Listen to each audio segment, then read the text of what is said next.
You're sitting down doing your one-on-one. If you want to come out as someone who truly cares, then you need to focus on the person you invited and start asking them the icebreaker questions. And always compliment the guest. If you never learned how, then start now, no matter how awkward it might feel. Just by doing it, you can become really good at complimenting others. And there's no better time like now to learn.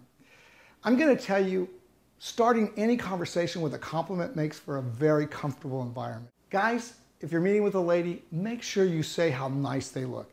Let's face it, they want to hear it. When a lady hears a guy compliment them on the way they look, it's not the norm.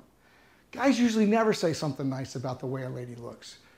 It's okay as long as you're not hitting up on them. If you want some suggestions, here's a few of them that might help you with the process.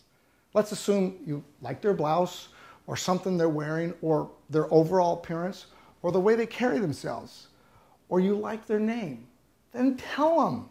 Complimenting somebody is as simple as telling them what you're thinking, but you're keeping it to yourself rather than blessing them. Now let's assume you want to be the hero in the meeting. Then start by saying, John, I'm really excited about learning more about you, so why don't we start with you?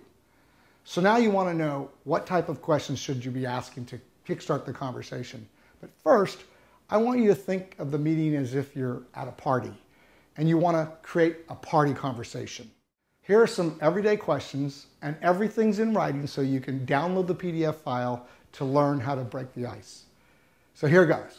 You can start with, so are you from around here? How did you hear about Successful Thinkers Network? So what do you like best about Successful Thinkers Network? Are you married? How long have you been married? Do you have children, boys or girls? What are their ages? How many? Since the person you're talking to is in business for themselves, you don't have to go directly into what they do. Instead, ask them what led them to become an entrepreneur.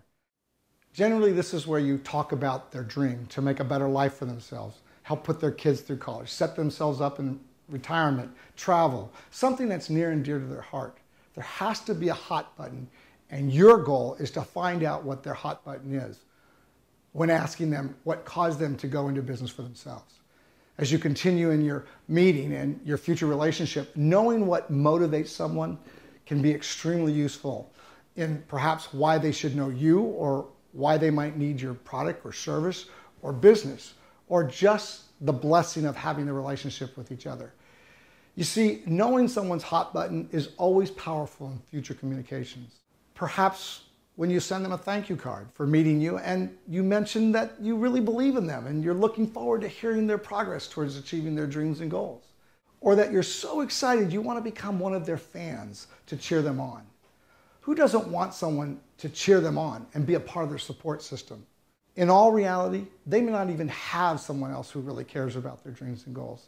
And you may be the first one that does. And by now, if they haven't told you what they do, ask them, but be sincerely interested.